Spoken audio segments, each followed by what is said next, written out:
Suivez le guide avec la manifestation Parce que l'eau nous anime proposée par la communauté urbaine de Bordeaux et Lyonnaise des Eaux pendant les Journées du patrimoine les 17 et 18 septembre.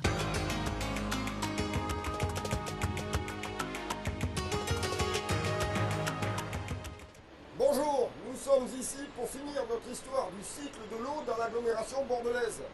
Et pour ce faire, nous allons nous intéresser à Ramsès. Nous sommes à Bordeaux-Nord. Cours Louis Fargue, c'est là-bas.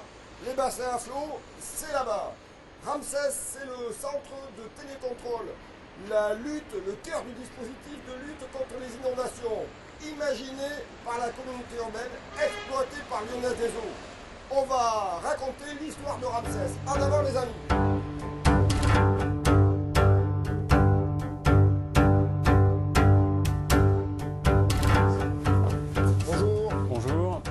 J'ai la chance de me trouver avec Pascal Botzung, voilà, directeur adjoint à la direction de l'eau de la communauté urbaine de Bordeaux. Absolument. Alors, pour essayer de raconter l'histoire de Ramsès, on va donner une date. Certains Bordelais s'en rappellent, 1982, le 31 mai, un orage terrible. En une heure, une bonne partie de la ville est inondée. C'était déjà arrivé auparavant, ça. Mais là, c'est vraiment caractéristique, surtout que 4 jours plus tard, pas de chance. D'autres pluies diluviennes, et alors on décide de réagir. En fait, la CUB met en œuvre très rapidement, à partir de mi-juin 82, une politique en deux axes. Une première concernant la maîtrise de l'urbanisation à venir, donc en imposant pour toute nouvelle construction la mise en œuvre de solutions compensatoires, qui sont en fait des ouvrages de stockage locaux qui permettent donc de limiter les débits acheminés vers l'aval pour éviter justement les inondations sur les zones déjà construites.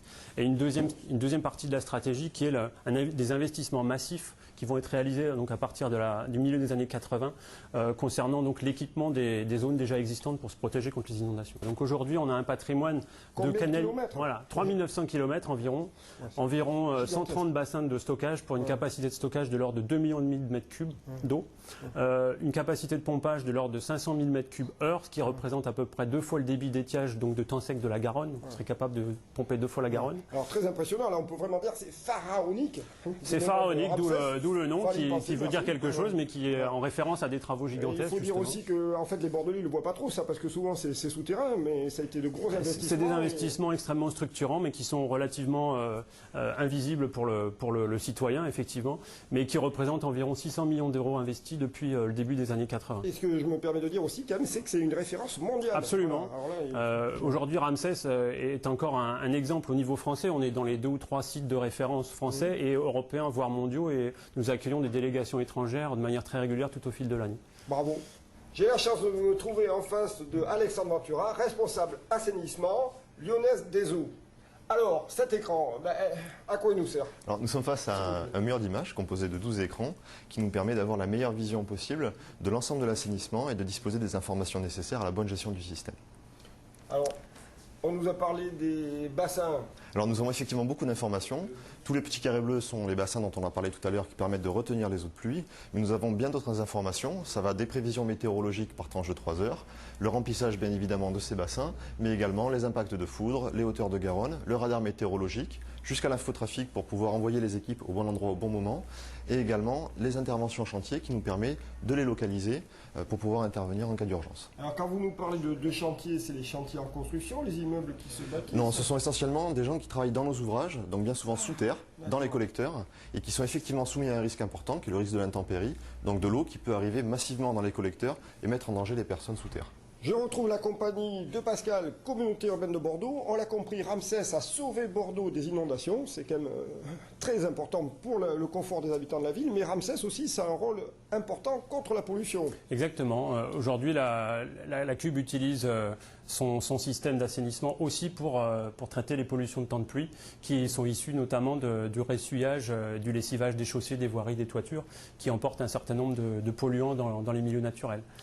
Aujourd'hui, la communauté urbaine a mis en place un concept qu'on appelle la gestion dynamique qui consiste à stocker dans nos bassins notamment des eaux de petites pluies qui ne présentent pas de risque d'inondation pour traiter justement cette pollution de temps de pluie sur nos stations d'épuration, comme la station d'épuration de Louis Fargue, qui va être mise en service fin 2011 pour traiter les eaux usées et courant 2013 pour justement traiter ce complément de pollution de temps de pluie. Alors ça, c'est très important pour les poissons de la Garonne. Absolument. De l'eau de moins en moins polluée.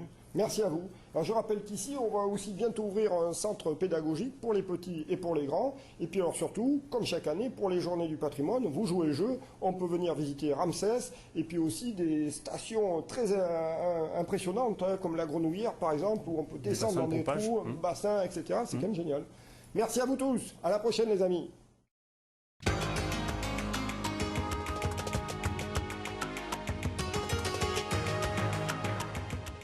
Visitez ce site en participant à la manifestation Parce que l'eau nous anime les 17 et 18 septembre. 6 circuits de visite pour tout savoir sur l'eau de la Cube. Inscrivez-vous vite.